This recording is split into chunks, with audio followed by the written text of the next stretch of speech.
Assalamualaikum, selamat datang buat teman-teman yang baru saja bergabung. Jangan lupa klik subscribe, agar kalian tidak ketinggalan informasi bansos dari channel ini. Buat teman-teman yang sudah subscribe dan like video ini, saya ucapkan terima kasih. Semoga kalian sehat selalu, dan dilancarkan rezekinya. Amin ya robbal alamin. Program Indonesia Pintar atau PIP adalah sebuah program bantuan berupa uang tunai, perluasan akses, dan kesempatan belajar dari pemerintah yang diberikan kepada peserta didik yang berasal dari keluarga miskin atau rentan miskin untuk membeli perlengkapan sekolah siswa, misalnya buku tulis, tas, sepatu, dan seragam sekolah. Atau bisa juga untuk uang saku, biaya transport ke sekolah, dan uang praktik siswa. Kamu harus memastikan kepada pihak sekolah apakah kamu masih layak menerima PIP pada tahun tersebut atau tidak. Selain itu, kamu juga harus memastikan kamu berasal dari keluarga miskin atau rentan miskin. Dan pastikan juga data Dapodik kamu valid dan sudah update. Nah, agar saldo di tabungan kamu tidak nol, pastikan kamu adalah penerima PIP yang terdaftar pada SK pemberian di tahun tersebut. Dan apabila kamu adalah penerima PIP pada tahun tersebut, pastikan nomor rekening kamu sama dengan yang telah ditetapkan. Dan dana yang ada pada rekening belum ditarik atau dicairkan. Selain itu, saldo nol terjadi karena kamu masuk ke dalam SK nominasi atau kamu dibatalkan sebagai nominasi PIP untuk siswa kelas 6, 9, dan 12 karena tidak melakukan aktivasi rekening hingga 30 Juni. Proses penyaluran dana PIP dilakukan melalui penetapan SK pemberian. Jadi pastikan kamu sudah sesuai dengan ketentuan tersebut agar saldo PIP kamu tidak nol dan bisa dicairkan. Berlakunya KIP seperti yang dialami oleh Denny bisa disebabkan oleh beberapa hal. Di antaranya tidak terdatanya nama siswa pada DTKS Kemensos, tidak padan saat pemadanan data antara DTKS dan Dapodik, siswa tidak ditandai layak PIP pada Dapodik sekolah, putus sekolah, meninggal dunia, atau tidak diketahui keberadaannya, atau dilaporkan sebagai siswa dari keluarga yang mampu. Itu adalah 4 contoh permasalahan yang sering dihadapi oleh para penerima PIP. Jadi untuk kamu, para penerima PIP atau calon penerima PIP, pastikan untuk melihat ketentuan dan kriteria yang berlaku, agar kamu tidak menghadapi masalah-masalah tersebut. Sehingga dana PIP kamu bisa cair tepat waktu dan bisa digunakan untuk biaya personal pendidikan. Materi yang pertama, untuk sumber data dan penetapan sasaran, sumber data yang kami gunakan sebagaimana webinar sebelumnya, apabila ada Sobat PIP yang menyaksikan atau mengikuti webinar sebelumnya terkait sumber data ini, kami ulangi kembali bahwa sumber data yang kami gunakan adalah data tunggal sosial ekonomi nasional, kemudian data terpadu kesejahteraan sosial, kemudian data pensasaran percepatan penghapusan kemiskinan ekstrim. Untuk data kelas akhir yang telah kami salurkan kemarin masih berbasis DTKS 2025. Nah, Sobat PIP, selain itu nanti pada fase setelah penetapan sasaran, maka kami akan menggunakan juga data siswa dari keluarga miskin rentan miskin yang diusulkan dan telah diverifikasi oleh Dinas Pendidikan atau pemangku kepentingan berdasarkan usulan dari satuan pendidikan atau sekolah. Sehingga tidak terlepas dari, bisa diteruskan materinya, sehingga tidak terlepas dari usulan satuan pendidikan. Sobat PIP yang hadir sebagai pengelola PIP di satuan pendidikan, menjadi perhatian khusus bahwa semua yang kami tetapkan adalah usulan dari satuan pendidikan. Selanjutnya, berdasarkan informasi yang telah kami sampaikan dari webinar sebelumnya, bahwa satuan pendidikan harus memperhatikan keterisian data yang ada di Dapodik. Keterisian data siswa ini harus betul-betul diperhatikan dari mulai pengisian namanya dan sampai penghasilan orang tua, NIK, nama ibu kandung, dan seterusnya. Namun yang perlu diperhatikan pula adalah tanggal cut-off data siswa yang ada di Dapodik. Mengapa kami tetapkan data cut-off selanjutnya? Karena kami perlu membatasi tanggal maksimal satuan pendidikan dapat memutakhirkan data siswa yang ada di sekolahnya untuk kami tarik dan kami tetapkan. Nah, tanggal tersebut telah kami sampaikan beberapa waktu sebelumnya, sekitar awal bulan Januari di tahun 2025, yaitu tanggal 10 Februari. Bisa dilanjutkan slide-nya. 10 Februari yang telah kami gunakan setelah dipadankan dengan data terpadu kesejahteraan sosial 2025. Bisa dilanjutkan slide-nya? Ya. Setelah itu, kami menggunakan data tersebut telah dipadankan dan kami ambil dari siswa kelas akhir, yang mana kelas SD yaitu kelas 6, kelas SMP yaitu kelas 9, kelas untuk SMA SMK yaitu kelas 12. Telah kami tetapkan, saat ini sudah masuk juga dananya ke rekening masing-masing dan seluruh datanya dapat diakses oleh satuan pendidikan, oleh dinas pendidikan, bahkan oleh publik secara umum dan Sobat PP di seluruh Indonesia. Setelah ini, kami akan melakukan cut-off kembali untuk peserta didik dari semester ganjil atau semester 1 dari tahun pembelajaran 2025-2026, yaitu pada tanggal 31 Agustus nanti. Jadi tolong diperhatikan satuan pendidikan yang akan mengusulkan peserta didik di semester depan atau setelah naik kelas, maka kami akan melakukan cut-off data siswa di Dapodik pada tanggal 31 Agustus. Jadi tolong diingat-ingat. Perbaikan apapun setelah tanggal 31 Agustus maka tidak dapat menjadi dasar untuk kami tetapkan sebagai penerima PIP atau tidak bisa menjadi dasar untuk dapat diusulkan oleh Dinas Pendidikan maupun pemangku kepentingan. Selanjutnya, nah, yang harus diperhatikan adalah data-data sebelum tanggal 31 Agustus yang harus diperhatikan. Variabel-variabel mana yang tidak lengkap dilengkapi, mana yang NIK-nya belum valid Dukcapil agar diproses atau diurus agar mendapatkan nomor NIK yang valid Dukcapil. Untuk mengetahuinya, maka Satuan Pendidikan bisa mengakses aplikasi verifikasi dan validasi peserta didik di Satuan Pendidikan dengan alamat vervalpd.data.kemdikdasmen. Izin sudah berganti menjadi kemdikdasmen.go.id. Setelah semuanya dipastikan lengkap dan NIK-nya sudah valid, kemudian dilihat kembali apakah keterisiannya sudah logis, seperti penghasilan orang tua, nama ibu kandung yang diisi, serta tanggal lahir. Apabila ada yang tidak logis, maka tidak dapat dilanjutkan untuk dapat diusulkan oleh Dinas Pendidikan maupun pemangku kepentingan. Nah, untuk penghasilan orang tua jangan diisi di atas 5 juta. Pekerjaan orang tua juga jangan diisi seperti tidak menunjukkan kemiskinan. Misalnya anggota DPRD atau anggota dewan begitu ya, atau Polri, PNS, nah dokter. Nah, sebaiknya diisi dengan yang menggambarkan bahwa siswa tersebut memang membutuhkan bantuan PIP. Selanjutnya, setelah kami memproses, kemarin kami sudah menetapkan untuk SK pemberian, yaitu kepada peserta didik kelas akhir yang sudah pegang buku tabungan. Bisa di slide berikutnya.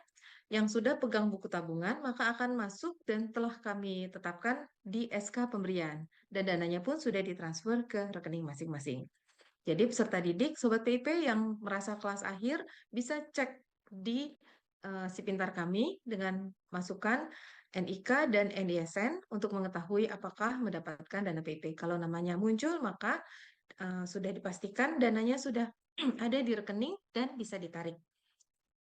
Nah, kemudian bagaimana dengan yang belum memiliki rekening aktif, maka kami akan segera tetapkan setelah kami memproses ke bank penyalur dan setelah bank penyalur menyelesaikan proses pembuatan rekening dan hari ini baru akan kami ajukan ke bank penyalur.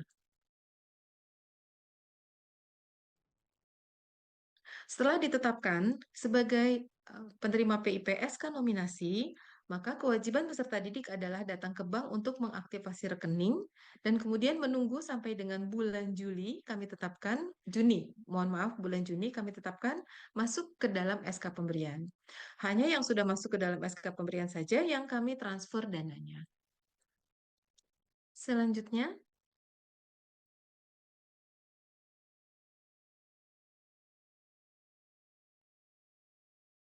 nah, Sobat PIP tentunya masih ingat terkait kenaikan biaya satuan untuk jenjang pendidikan menengah ya dari 1 juta menjadi 1.800.000 di tahun 2024.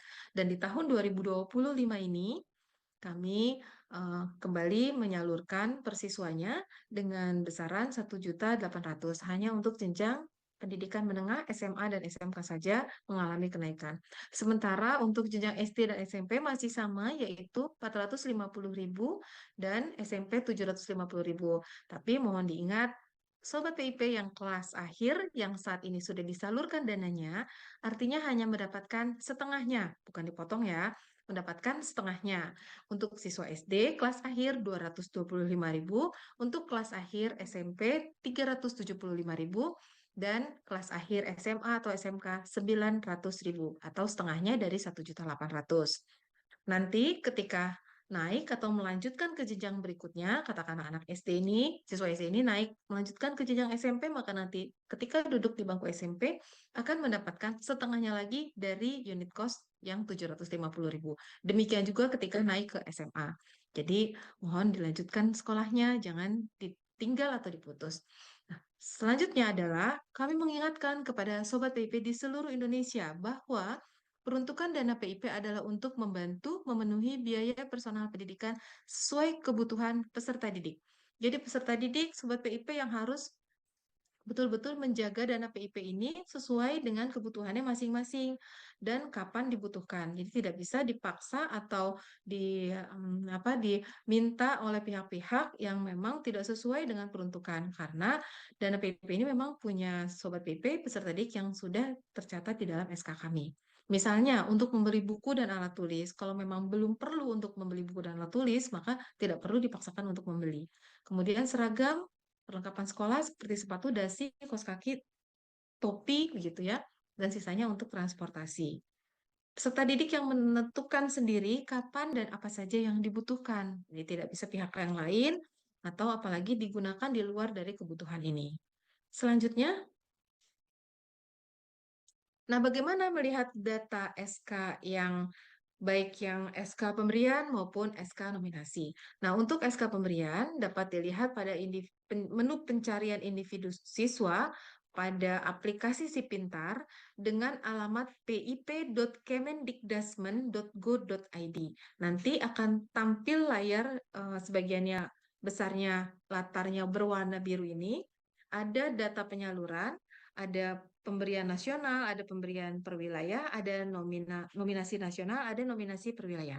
Namun itu untuk menampilkan rekapitulasinya saja. Tetapi untuk by name-nya, Sobat PP bisa mencari di menu bawahnya lagi, di bawah yang bagian ini. Selanjutnya, bisa memasukkan NISN dan NIK. Masukkan NISN dan NIK tanpa adanya spasi baik di awal maupun di akhir nomor NISN ataupun NIK, apalagi ada spasi di tengah, mohon dihindari. Jadi tidak ada spasi sama sekali, hanya dimasukkan angka saja, angka NISN dan angka NIK. Selanjutnya slide-nya bisa ditampilkan. Nah, ini dia penampilannya seperti ini untuk mengetahui SK nominasi atau SK pemberian. Nah, kalau peserta didik Sobat PIP menerima di tahun-tahun sebagai penerima PP di tahun-tahun sebelumnya, maka akan ditampilkan juga di aplikasi ini. Berikutnya, slide berikutnya. Nah, seperti ini. Sobat PIP harus mencermati tahun berapa saja pernah menerima dana PIP, sehingga Sobat PIP bisa mencermati kapan waktu itu pernah terima dana PIP atau tidak, sehingga bisa menanyakan kepada satuan pendidikan apakah kalau sudah terima berarti sudah selesai urusannya. Tapi kalau belum terima bisa menanyakan kepada pihak satuan pendidikan, baik dari wakil kepala sekolahnya, wali kelasnya, atau operator PIP yang ada di satuan pendidikan. Selanjutnya, nah untuk mekanisme aktivasi rekening nanti akan disampaikan oleh Bank, tetapi di sini kami ingin mengingatkan kepada satuan pendidikan dan juga Sobat PIP, penerima PIP, agar mengaktifasi rekening secara langsung. Ke bank, datang, aktifasi secara langsung. Hanya apabila tidak memungkinkan lagi dilakukan secara langsung, maka dilakukan melalui kuasa. Nanti akan disampaikan juga oleh narasumber dari bank penyalur. Selanjutnya adalah dokumen aktivasi rekening, nanti akan disampaikan secara rinci oleh bank penyalur, namun kami perlu sampaikan kepada satuan pendidikan bahwa dalam hal aktivasi rekening melalui kuasa, dokumennya akan ditambahkan oleh dokumen-dokumen yang dibutuhkan. Yang pertama adalah surat kuasa tentunya dari penerima PIP, dan kemudian asli surat pernyataan tanggung jawab mutlak atau SPTJM yang ditandatangani di atas materai, kemudian fotokopi KTP yang menerima kuasa atau kuasa peserta didik yaitu kepala sekolahnya serta menunjukkan aslinya. Kemudian fotokopi surat pengangkatan jabatan sebagai kepala satuan pendidikan. Jadi memang untuk pemberian kuasa aktivasi ini hanya boleh dilakukan oleh kepala satuan pendidikan dengan menunjukkan SK pengangkatan jabatan sebagai kepala satuan pendidikan. Selanjutnya, bentuk surat kuasa yang sudah memiliki KTP dengan yang belum memiliki KTP tentunya berbeda. Yang sudah memiliki KTP bisa langsung tanda tangan, tetapi yang belum memiliki KTP ditandatangani oleh orang tuanya. Ya, jadi bisa dibedakan di sini dan format ini harus sesuai dengan yang ada di peraturan. Jadi tidak bisa dibuat berbeda dari yang sudah kita tetapkan. Dapat juga dibuat bersama-sama, jadi tidak satu lembar satu siswa, tetapi tiap siswanya menandatangani atau setiap orang tuanya menandatangani di lampiran. Jadi bisa bersama-sama, tidak perlu satu lembar satu siswa. Nah, selanjutnya adalah format SPTJM, surat pernyataan tanggung jawab mutlak. Ya, surat pernyataan. Selanjutnya lagi, ini masih sama. Nah, SPTJM ini ada formatnya. Agar SPTJM ini dibuat oleh Kepala Satuan Pendidikan setelah menerima surat kuasa dari para peserta didik. Dan agar Kepala Satuan Pendidikan memahami betul konsekuensi dari surat pernyataan tanggung jawab mutlak ini, karena ada di klausul terakhir bahwa akan bertanggung jawab apabila terjadi hal-hal di luar dari yang telah kami tetapkan di dalam aturan-aturan.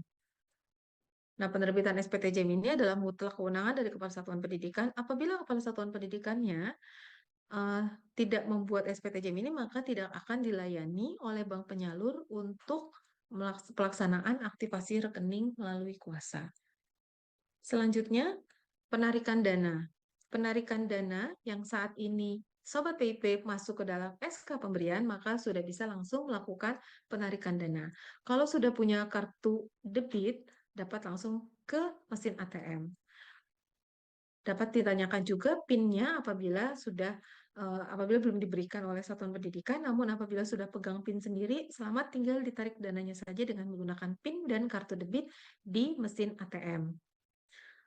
Kemudian, Sobat PIP harus benar-benar bijaksana dalam menggunakan dana PIP ini, tidak untuk langsung dihabiskan, tetapi digunakan sesuai dengan kebutuhan.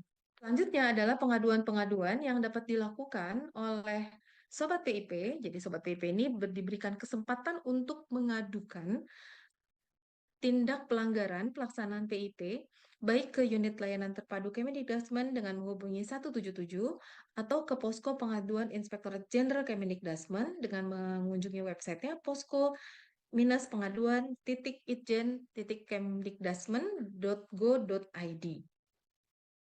Apabila Sobat PIP ingin berkonsultasi, ini pemotongan atau bukan, ini sebaiknya bagaimana, silakan berkonsultasi kepada kami di nomor Halo PIP 081244123425. Jadi terbuka bagi siapapun dengan nomor WhatsApp.